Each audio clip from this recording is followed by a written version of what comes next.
Kemudian untuk hidrogen nanti kita bahas sendiri ya, satu pertemuan untuk hidrogen. Oke, nah ini anggota blok S ya. Ini ada nomor atomnya, hidrogen 1, lithium 3 ya, sodium 11, natrium gitu ya, kalium, rubidium, cesium, francium. Kemudian ini untuk grup 2 atau grup 2A ya. Jadi ini golongan 1A ya, atau grup 1, dan golongan 2A atau grup 2. Ini anggotanya tentu saja karena ini di periode yang pertama itu cuma ada 2 unsur ya. Ya, di periode pertama kan cuma ada hidrogen sama helium, berarti memang ini kosong ya, tidak ada. Ini ada berilium, magnesium, kalsium, strontium, barium, dan radium. Ya, jadi ini adalah unsur-unsur yang mengisi blok S ya, minus helium. Nah, ini untuk bentuknya ya, karena ini semua logam ya. Yang kita bahas yang ini aja ya, yang ini. Nah, ini kita yang hanya membahas yang unsur-unsur blok 1 dan grup 1 dan grup 2 ya. Bentuknya logam ini ya, tapi logamnya lunak. Ini ada lithium, kemudian sodium, potasium. Ini ada rubidium, cesium, dan francium. Jadi bentuknya padat, berupa logam, tapi sifatnya lebih lunak dibanding logam-logam lain ya, yang ada di tabel periodik. Nah, Ibu rasa kalau untuk anggota blok S atau grup 1, grup 2, insya Allah udah tahu semua ya. Ada Lin, lithium, sodium, kalium, rubidium, cesium, francium. Kemudian grup 2 ada berilium, magnesium, kalsium, strontium, barium, dan radium. Ya. Ini masih untuk blok S yang dari golongan 2 dari grup 2 itu ada berilium ya. Jadi ada magnesium, kalsium, radium, barium, dan strontium ya. Dalam bentuk logam ya. Nah, sekarang kita lihat karakteristiknya ya. Ciri-ciri dari unsur-unsur blok S. Jadi untuk pertemuan kali ini boleh langsung gabung saja grup 1 dan grup 2 begitu ya. Ini minggu depan kita bisa masuk ke hidrogen insyaallah. Kita lihat karakteristik sifat-sifat ciri-ciri gitu ya, ciri-ciri dari grup 1 atau bukan grup 1, blok S, sorry. Ada karakter logam ya, bersifat logam ya, jadi blok S, unsur-unsur blok S minus hidrogen dan helium itu bersifat logam ya, jadi karakternya adalah logam. Kemudian low electronegativity, elektronegativitasnya rendah. Kemudian ada warna nyala yang spesifik itu ya, yang mencirikan unsur-unsur dari grup 1 dan grup 2. Kemudian ada juga tendensinya lemah untuk membentuk senyawa kompleks. Oke, kita lihat dulu kira-kira nih apa tuh karakter logam atau sifat logam itu apa? Apa yang menjadi ciri sifat logam dari suatu unsur? Kemampuan untuk apa?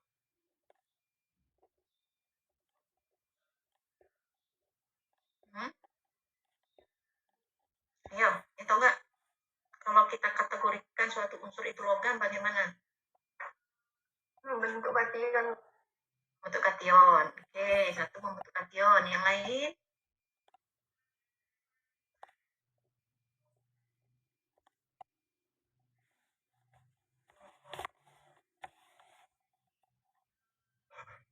Membentuk kation. Selain itu, gimana? Bersifat konduktor. Bersifat konduktor. Oke, yang lain?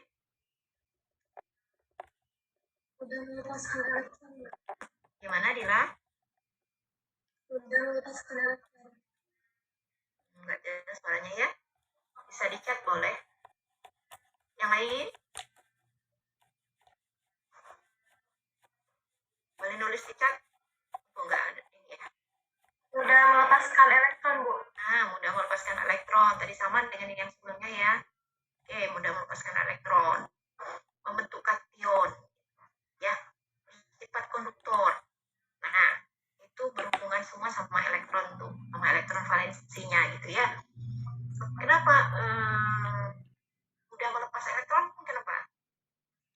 Kenapa dia mudah melepas elektron, membentuk kation itu sebabnya apa?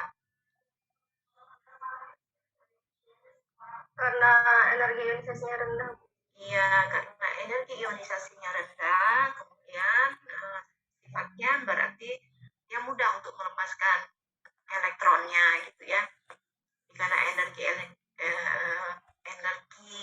ionisasi atau potensial ionisasinya rendah, jadi unsur itu mudah untuk melepaskan elektron valensi, dan itu menjadi ciri-ciri karakter logam dari suatu unsur gitu ya. Jadi apabila dia suatu unsur itu mudah membentuk kation gitu ya, karena energi ionisasinya kecil dibanding yang lain gitu ya, dia akan memiliki karakter logam yang besar. Nah, tadi ada yang menyebutkan bisa bersifat konduktor, itu berhubungan juga sama apa namanya elektron tadi gitu ya, karena dia mudah melepaskan elektron valensi hingga ada elektron yang bisa membawa muatan gitu ya, sehingga bersifat sebagai konduktor gitu. Oke, tadi ada yang menjawab juga membentuk kation ya, jadi antara dia memiliki energi ionisasi yang rendah dengan kemampuan untuk membentuk kation itu sama begitu ya, sejalan gitu, sehingga itu menjadi ciri-ciri dari suatu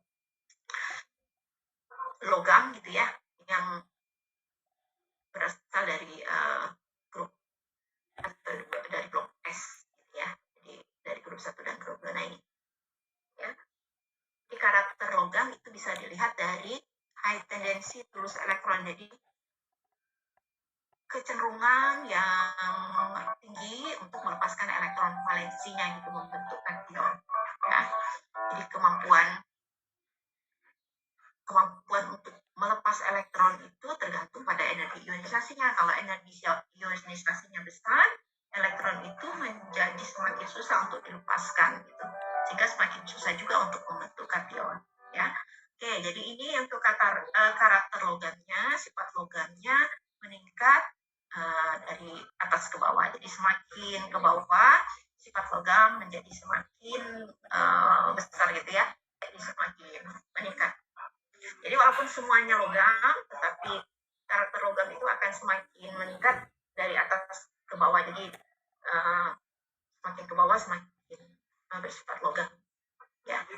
Nah ini ya, jadi gambar yang Anda lihat di screen yang saya bagikan itu adalah ini ya. Jadi ada free elektron, ada elektron bebas nih ya. Ada elektron bebas yang berasal dari kulit terluar dari atom logam. Jadi memang karena golongan 1 atau golongan 2, ketika dia melepaskan elektron valensinya gitu ya, ini jadi free elektron itu berasal dari elektron valensinya dilepaskan, si logamnya menjadi kation ya. Jadi ini struktur dari logam itu seperti ini digambarkan gitu ya. Jadi ada kation pada jarak tertentu dan ada elektron bebas. Nah, kalau tadi ada yang menyebutkan dia bersifat konduktor ya karena ada elektron ini ya, karena ada elektron bebas ya, yang sifatnya bisa bergerak gitu ya, tidak tidak mantap di suatu tempat ya, tapi bisa bergerak sehingga bisa membawa muatan tadi gitu ya.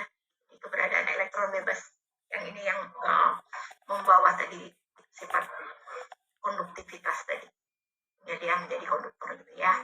Oke, nah ini untuk karakter logam atau sifat logamnya. Selanjutnya kita lihat low electronegativity. Jadi elektronegativitasnya rendah, ya.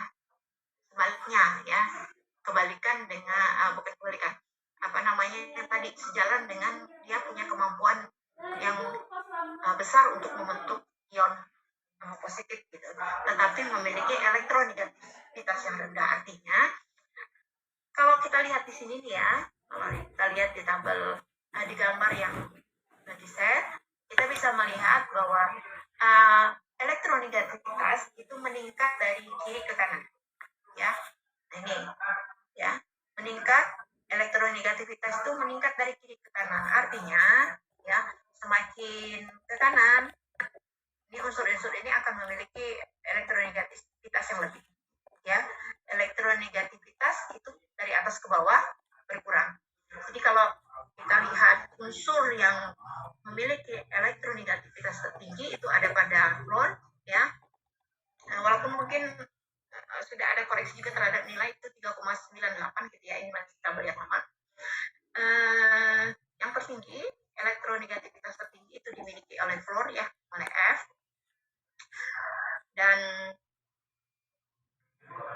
semakin ke bawah ini semakin rendah elektronegativitasnya. Sehingga kalau kita lihat elektronegativitas itu meningkat dari kiri ke kanan, jadi sebenarnya memang unsur-unsur untuk unsur yang berasal dari blok S itu memiliki elektronegativitas yang rendah. Makanya unsur yang ada di blok S, grup 1 dan grup 2 itu ya mungkin jaranglah kita temukan dalam dalam bentuk anion gitu. Tapi kalau hidrogen itu juga ada anionnya gitu ya. Umumnya kalau unsur-unsur ini adalah dalam bentuk anion. Baca aja dulu ya. Ibu kuliah. Nanti ketemu lagi minggu depan aja. Ya. Kalau itu SMS WA ya. Kalau ada pertanyaan. Udah Ibu koreksi. Boleh. Boleh, tidak apa-apa. Yang sudah di ini. Yang sudah diperbaiki. Oke. Oke, ada pertanyaan mungkin sampai di sini tentang sifat logam sama karakter dari grup dari blok F yang memiliki elektronegativitas yang rendah. Gunanya Bu, Ya, oke. yang di low electronegativity ini Bu, kan itu cuma sampai semakin kanan kan yang di golongan 7 itu Bu. Kenapa cuma berhenti di floor Bu? Nggak sampai terus. Ya, sampai di sini. Jadi semakin besar maksudnya gimana? Yang ini Bu, di golongan 8 itu kenapa kosong? Oh, ya karena kan golongan 8 itu kan sudah penuh ininya, sudah gas mulia aja. Kecenderungan untuk menerima elektron kan jadi semakin ini ya, karena apa? Karena orbital S sama P-nya sudah penuh. Nah, di mana lagi dia nak terima elektron? Maksudnya begini. Ketika kita misalnya kita lihat nih F gitu ya, memiliki elektronegativitas yang tinggi. Artinya apa tuh kalau dia memiliki elektronegativitas yang tinggi? Kemampuan si unsur ini bagaimana?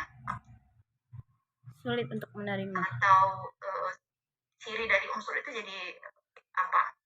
Kalau grup 1, grup 2 cenderung membentuk kation gitu ya, karena energi ionisasinya rendah, elektronnya mudah dilepaskan gitu. Jadi akan membentuk kation. Nah, kalau untuk unsur-unsur di grup 17 atau grup 17 atau 7A umumnya membentuk apa dia? Dengan sifat elektronegativitas yang tinggi. Anion. Apa yang terjadi dengan grup 7?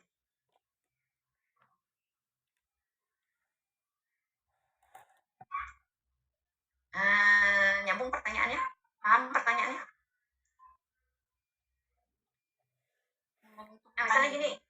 Misalnya gini, si grup anggaplah klorida misalnya ya, kan bisa membentuk senyawa ionik dengan Na, misalnya membentuk NaCl gitu.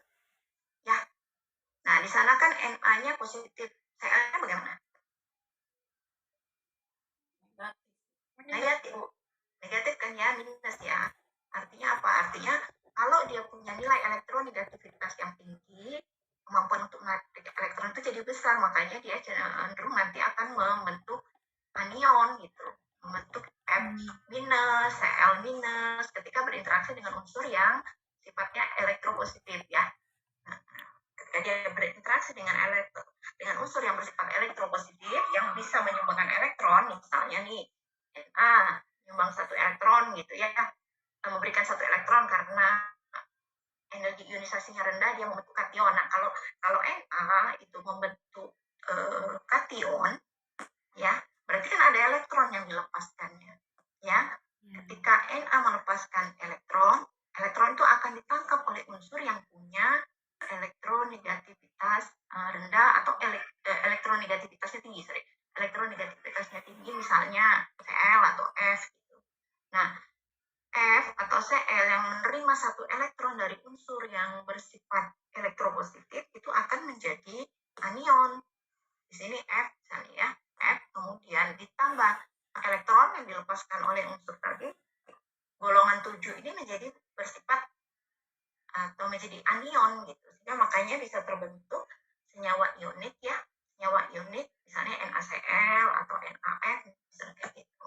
Nah, tetapi kalau untuk unsur golongan 8A ya atau grup 18 ya, kenapa yang tertinggi itu di sini, tadi begitu pertanyaannya ya, tidak di sini ya, karena memang ini kan sudah penuh ya, jadi sudah stabil, memenuhi aturan oktet gitu ya, orbital P-nya udah penuh, S-nya juga sudah penuh, sehingga memang kecenderungan untuk melepas atau menerima elektron itu menjadi semakin rendah gitu. Sehingga makanya memang kenaikan elektronegativitas itu sebenarnya yang tertinggi ada di grup 7 ini ya. Begitu mungkin pertanyaan siapa tadi yang nanya? Saya, Bu. Oke, Aditya ya. Kira-kira bisa dipahami atau tambah bingung? Sudah bisa dipahami, Bu. Ya, oke, jadi ya oke, sama-sama. Jadi apa namanya, kenapa yang ini tidak ada nilainya begitu ya? Nah, itu pertanyaannya. Yang penting itu kok yang ini, Bu? Ya karena itu ya. Jadi kalau untuk gas mulia karena memang sudah penuh orbitalnya terisi gitu ya. Ya memang kecenderungan untuk melepas atau menerima elektron itu jadi semakin kecil ya, jadi memang kecenderungan menerima elektron tertinggi itu dimiliki oleh unsur di grup 17 ini gitu ya. Oke, nah ini ya, karena unsur blok S hanya memiliki sedikit elektron valensi ya, jadi apa namanya, kecenderungannya tinggi untuk melepaskan elektron. Jadi karena dia cuma punya 1 elektron valensi, mudah saja dilepaskannya gitu ya. Jadi kalau semakin banyak elektron valensi, kita bisa lihat nih dari segi misalnya lithium, natrium atau beryllium punya 2 elektron valensi, kan lebih mudah melepaskan yang tingkat yang pertama gitu ya.